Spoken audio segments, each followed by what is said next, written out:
মির্জা আব্বাস ভাই কামান দাগিয়েছেন, একদিকে মির্জা ফখরুল আর একদিকে মির্জা আব্বাস, দুই দিকে দুই মির্জা বিরামহীনভাবে সোশ্যাল মিডিয়ার পিছে লাগিয়েছে।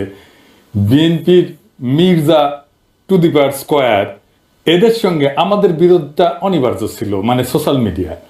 জুলাই আগস্ট বিপ্লবের মধ্যে দিয়ে যে নতুন বাংলাদেশ গড়ার স্বপ্ন আমাদের তরুণ প্রজন্ম দেখতেছে, সেই নতুন বাংলাদেশে মির্জা আব্বাসদের রাজনৈতিক নেতৃত্ব মূল্যহীন হয়ে পড়ছে। যেই বয়সে অবসরে যাওয়া উচিত, সেই বয়সে তার চাইতে অল্প বয়সের লোকদের সাথে দ্বৈরতা লিপ্ত হওয়ার চেষ্টা করাটা নিরেট বোকামি। এই বোকামির মূল্য দিতে হবে মির্জা আব্বাসকে। সরি মির্জা আব্বাস ভাই, আপনার রাজনীতি থেকে অবসরটা গৌরবময় হইতে পারতো, আনন্দময় হইতে পারতো। আপনি লজ্জার অপমানের সঙ্গে বিদায় নেবেন, কি আর করা। কাউকে শয়তানে কখনো লাড়ে চারে, আপনারও শয়তানে লাড়ছে। আমি কিন্তু মির্জা আব্বাসকে কিছুই বলি নাই।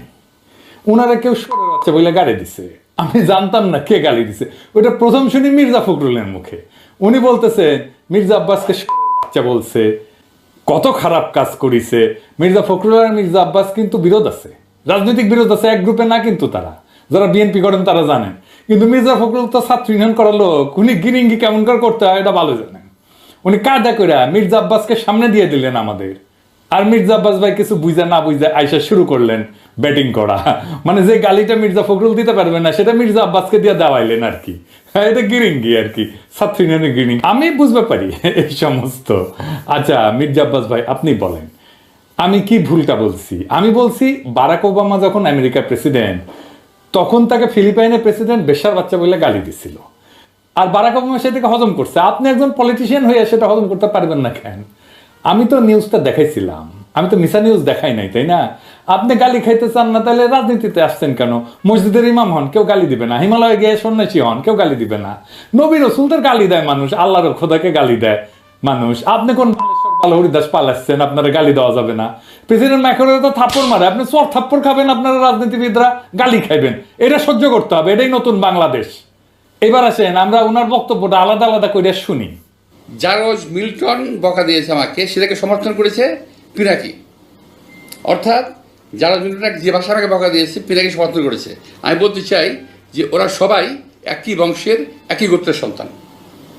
কোনো ভদ্রলোককে এইভাবে গালি দিতে পারে না। আমি ঢাকার মানুষ, আমি ইচ্ছে করলে ওরা যে ভাষা গালি দেয় তার চেয়ে জঘন্য ভাষা গালি দিতে পারি। কিন্তু আমার বাপ মা, আমার পরিবার এটা আমাকে শেখায় নাই। ওরা যেটা বলছে এবং বলেছে, এটা ওদের পরিবার থেকে শেখানো, ওরা ওই পরিবার থেকে করে আসছে, শুকরের জাত। এটা নিয়ে বিশ্বব্যাপী আমার দেশে এবং বিদেশে আমার কিছু ভাইয়েরা আছে যাদের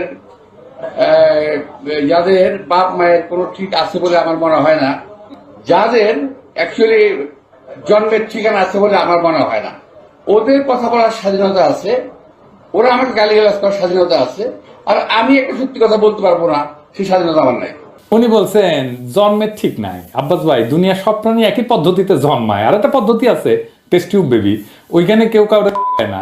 তো ঠিক পদ্ধতি কোনটা মির্জা আব্বাস ভাই? আর আপনি কোন পদ্ধতিতে জন্মাইছেন? আর আপনি যে পদ্ধতিতে জন্মাইছেন সেটা যে ঠিক, সার্টিফিকেট আপনাদের কে দিছে?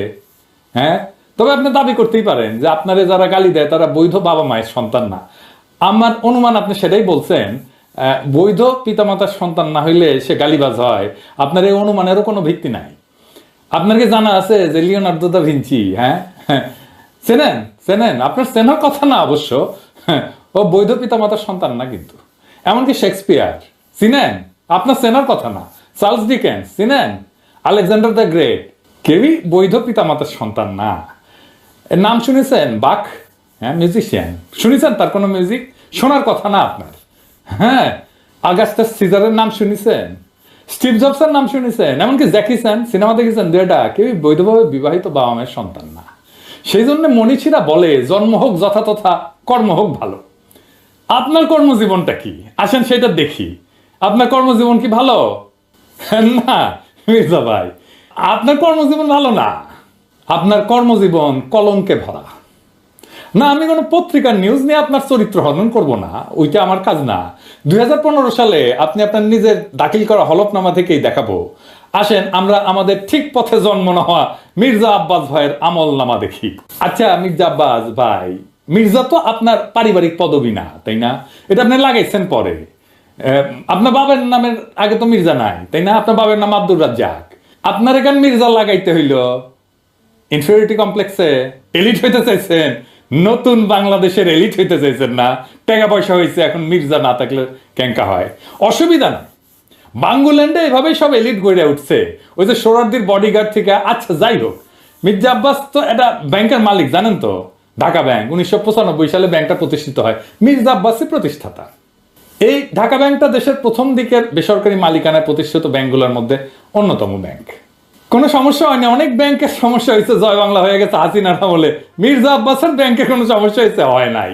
হ্যাঁ, তো ব্যাংক প্রতিষ্ঠার টাকা পেলেন কেমনে মির্জা আব্বাস ভাই? আপনার ফ্যামিলি কি জমিদার ছিল? আপনার আব্বা কি করতেন? আসেন আমরা এবার দেখি ওনার আব্বা কি করতেন। ওনার আব্বা মতিঝিল সরকারি উচ্চ বিদ্যালয় এবং মতিঝিল সেন্ট্রাল গভর্নমেন্ট স্কুল হিসেবে যেটা পরিচিত, ওই স্কুলের দপ্তরে ছিলেন। ডং ডং ডং ডং ডং ডং কইরা ঘন্টা বাজাইতেন। কি মির্জা আব্বাস ভাই, খারাপ লাগলো? হ্যাঁ, দপ্তরের কাজ খারাপ না, সম্মানের কাজ। কিন্তু আপনি যে কাজ করতেছেন সেটা সম্মানের না। দপ্তরের কাজের পাশাপাশি আপনার ওই স্কুলের সামনে মসজিদের সাথে একটা ছোট্ট পুরীর দোকান ছিল। পুরি বানাইতেন আপনার আব্বা, ওই পুরীর দোকান চালাইতেন। ওই সিপার পুরীর দোকানের জমিটাও ছিল রেলের। এখনো আপনি রেলের জায়গা দখল করে বাসা বানায় বসবাস করছেন। হয়তো পরের জায়গা পরের জমি, ঘর বানাই আমি রই, আমি তো ভাই জমির মালিক নই। দপ্তরি থাকাটা কোনো অপরাধ না, লজ্জারও না। কিন্তু ওই অবস্থা থেকে ব্যাংক মালিক হওয়ার জার্নিটা আমরা বুঝে দেখতে চাই। কেমনে বাংলাদেশের এলিট তৈরি হয়েছে, কেমনে বাংলাদেশের পলিটিশিয়ানরা তৈরি হয়েছে, কেমনে বাংলাদেশের রাজনীতিতে দুর্বৃত্তায়ন হয়েছে। 1991 সালে প্রথম এমপি হন মির্জা আব্বাস, তারপরে কিছুদিনের মধ্যে ঢাকার মেয়র, আর 4 বছরের মধ্যে ব্যাংক মালিক। এমপির বেতন কত মির্জা ভাই? মন্ত্রীর বেতন কত? 1-1.5 লাখ টাকা সেই সময় মাসে, তাই না? তো কোন জাদুর কাঠি পাইলেন যে ব্যাংক বানানোর টাকা পাইছেন? এমপি হওয়ার আগে কি করতেন আপনি? আপনি ছিলেন কমিশনার। কমিশনারের বেতন কত? আপনার বৈধ ব্যবসা কি ছিল? বৈধ ব্যবসা ছিল ওই অঞ্চলে শাহজাহানপুরের গরুর হাটের ইজারা নিতেন আপনি। সেই 75 পরবর্তী সময় কমলাপুর রেলওয়ে যত ঠিকাদারি, সড়ক পরিবহন সহ আরো বহু জায়গা থেকে চাঁদা উঠাইতেন। চান্দা তোলাটা আপনার পুরানো অভ্যাস, তাই চান্দা তুলে আমাদের টাকা দিতে চায় যেন আমরা ইউটিউবিং ছাড়ি। শুনেন, ওরা ওই যে ইউটিউবের মধ্যে কি যে পয়সা কামানোর একটা রাস্তা আছে ওদের, সে পয়সা কামাইতেছে। আরে ভাই, পয়সা যদি লাগে আমাদেরকে বল, আমরা চাঁদা দিলে দিব না, অসুবিধা নাই তো। চান্দা তোলা ছাড়া আর কিছু করার যোগ্যতা মির্জা আব্বাস আপনার ছিল না কোনোদিনই, কারণ উনি আবার দারুণ মেধাবী। আপনার ইউনিভার্সিটিতে পড়ার যোগ্যতা হয় নাই, সোহরাওয়ার্দী কলেজ থেকে 2nd ক্লাসের ডিগ্রি পাস করেছেন, এই যে সার্টিফিকেট আপনার, দেখেছেন? আল্লাহ বাঁচাইছে, আর একটু কম হলে তো জাতির ফিতা হয়ে যাইতেন। তো উনি নিজেই নিজের সার্টিফিকেট দাখিল করেছিলেন। যাই হোক, এই একাডেমিক কোয়ালিফিকেশন নিয়ে আপনার তো কেরানিরও চাকরি হইতো না কোথাও, বাংলাদেশেও না। আপনার তো কিছু করার ক্ষমতাই নাই। ইউটিউবে টাকা পাওয়া যায়, কথা সত্য, বই লেখাও টাকা পাওয়া যায়, শিক্ষকতা কইরা, অভিনয় কইরা, কবিতা লিখা, গান গাইয়া টাকা পাওয়া যায়, প্লেন চালালেও টাকা পাওয়া যায়, রিক্সা চালালেও টাকা পাওয়া যায়, আপনার ড্রাইভারও যে ড্রাইভিং করে সেটা তো টাকা পাওয়া যায়। তো আপনি এর কোনোটাই পারেন না। আপনি চান্দা তুলে টাকা তুলতে পারেন, ওটাই আপনার উপার্জন, ওইটাই আপনার ক্ষমতা। তো চান্দা তুলে টাকা দিয়ে ইউটিউব বন্ধ করার আবদার কেন করতেছেন? ব্যথা বেশি দিচ্ছি, ব্যথা কি জিনিস আপনি টের পান নাই? আপনার তো কোনো স্কিল সেট নাই, আপনি কোনো কিছু করে উপার্জন করতে পারবেন না, তাই আসছেন রাজনীতিতে। এটাই বাংলাদেশের রাজনীতির মধু। আপনি ব্যবসাও পারেন না, তাই পারলে এন্টারপ্রেনার হইতেন। তো সম্পদ তৈরির জন্য চান্দাবাজি করেছেন, করেন, এখনো করেন, বোঝা গেল। কিন্তু কোন জাদু বলে ব্যাংক বানাইছেন সেটা আমরা খুঁজে দেখবো, গলায় পাড়া দিয়ে এটা ব্যয় করব। আমরা আরো আগে যাই, 1971-এ আপনি তখন মোটামুটি দামরা, কলেজে পড়েন, আপনি নিজে দাবি করেছেন আপনি মুক্তিযোদ্ধা। শোনেন, মূলত আমি এক কথা বলতে পারবো যে ওই 26শে মার্চের রাত্রে যদি আমরা ওই আওয়াজ না পেতাম, যদি আমরা, তাহলে দেশের মানুষের ভাগ্য নিয়ে বহু লোকই সিনেমিনি খেলার সুযোগ পেত, সেটা আর পায়নি। পরবর্তীতে আমরা মুক্তিযুদ্ধে যাই এবং দেশের স্বাধীনতা যুদ্ধে অংশগ্রহণ করি। এটা আবার বিএনপির পেজ থেকে শেয়ার দেওয়া। এই বক্তব্যে উনি বলছেন মুক্তিযুদ্ধে কি করেছেন সেটার কোনো কিন্তু উল্লেখ নাই। 25শে মার্চে কি হয়েছে, শাহজাহানপুরে ওনার বাসা থেকে কি দেখেছেন, ওইটুকুই শুধু বলতে পারেন, তার বাইরে আর যাইতে পারেন না। তার বাইরে গেলে জিয়াউর রহমান মুক্তিযুদ্ধের ঘোষণা অমুক তমুক ওই জায়গায় চলে যান। উনি কোথাও মুক্তিযুদ্ধ করেন নাই। কোন সেক্টরে যুদ্ধ করেছেন, কোথায় ট্রেনিং নিছেন, কারা ছিল সহযোদ্ধা? মিছা কথা কইতে লজ্জা লাগে না মির্জা আব্বাস? এটা চেনেন? 1971 পাকিস্তানি বাহিনী তার নাম শুনলে কাপড় নষ্ট করে ফেলতো। ঢাকার গেরিলা মুক্তিযোদ্ধা সাদেক হোসেন খোকার দলে। আমি তার কাছ থেকে জানছি আপনি মুক্তিযুদ্ধ করেন নাই।